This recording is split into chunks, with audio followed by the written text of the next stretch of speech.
Vamos lá. Eu sou o aluno Kaique Raika e eu fiquei com a rotação como transformação e a curva de Bézier. Primeiramente vou executar aqui a rotação, a figura de triângulo que rotaciona de acordo com o pivô que eu coloquei como esse ponto, e conforme eu vou fazendo a rotação aqui, ele vai rotacionando de acordo com esse pivô, certo? Que seria a formação do ângulo de acordo com o ponto aqui, como eu defini como pivô. E como está o código? Primeiramente, eu defini a base aqui como centro da tela, né? 200, 200, que ele tem um tamanho 400 por 400. E defini que eu tenho umas coordenadas base, que são esse centro, né? Eles vão se modificando de acordo com a execução. Defini aqui variáveis auxiliares, que é para definir, aqui padronizar o tamanho do triângulo e a distância do pivô, né? A distância do ponto do pivô com a parte de cima aqui do triângulo.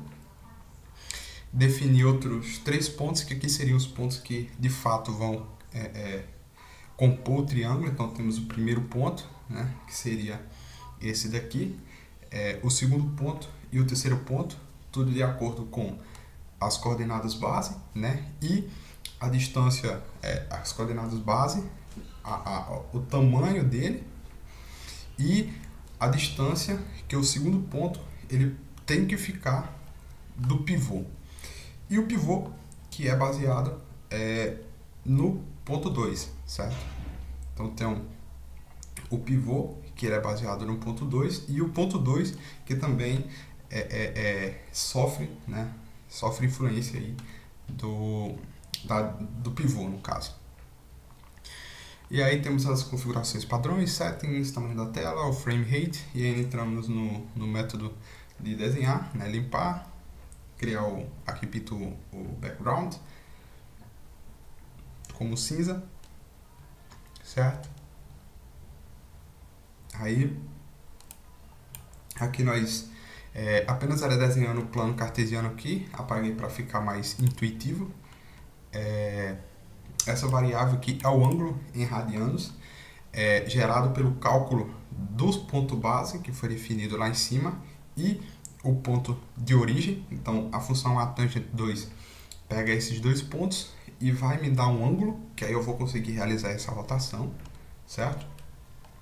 E aí nós entramos na parte que utiliza as funções, as expressões, melhor dizendo, que foram disponibilizadas em aula, né, nos slides.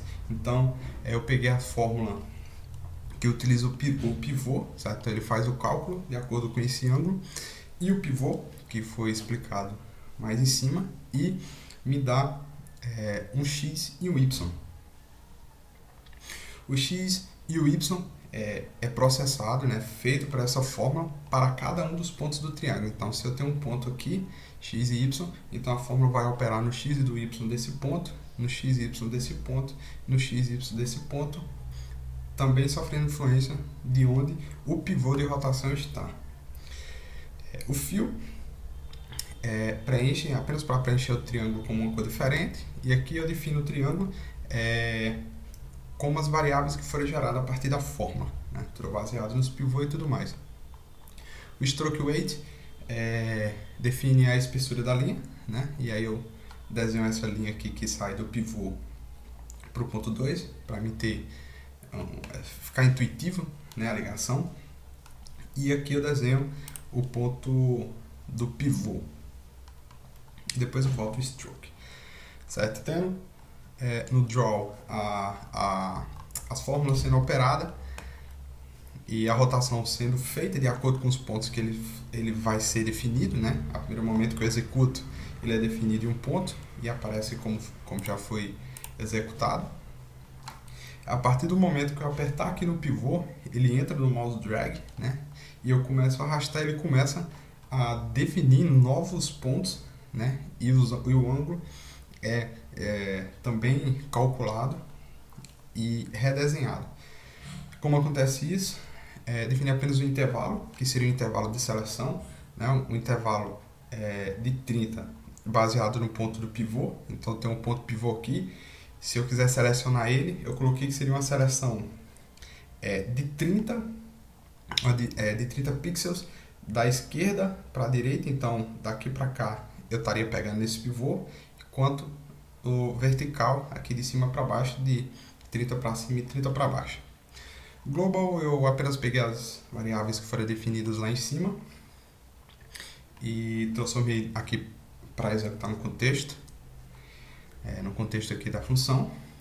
E o if nada mais é do que quando eu clicar com o mouse e arrastar, ele verifica se a posição do mouse onde eu cliquei e arrastei está no intervalo de seleção que eu acabei de falar.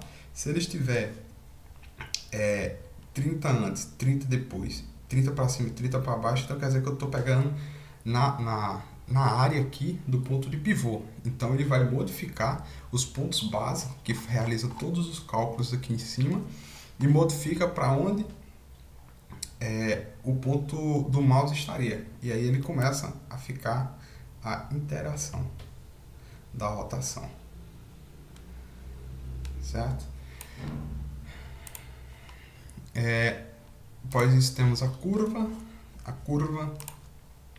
executar, aqui está a curva, o primeiro ponto, o segundo ponto, o terceiro e quarto ponto, né, fazendo o círculo aqui, fazendo a curva para baixo, como o process executa com o Y positivo descendo, então ele fez a curva aqui para baixo. Eu coloquei os quadrados como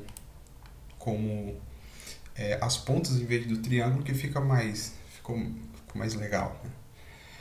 E aí eu posso fazer a movimentação dos pontos aqui dos vetores, e ele começa a formar a curva diferente, tanto que eu posso também executar, interagir com os pontos de fato, de onde começam e finalizam o ponto da curva.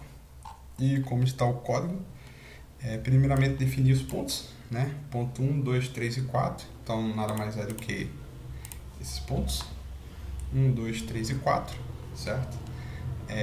Configuração padrão, tamanho, frame rate, limpeza quando a gente começa a desenhar, background. E aí eu comecei, tem os pontos, então pintei a linha, certo? Do ponto 1 para o ponto 3 e o ponto 2 para o ponto 4. Aumentei a espessura para poder desenhar os pontos, né? Ter uma ênfase maior.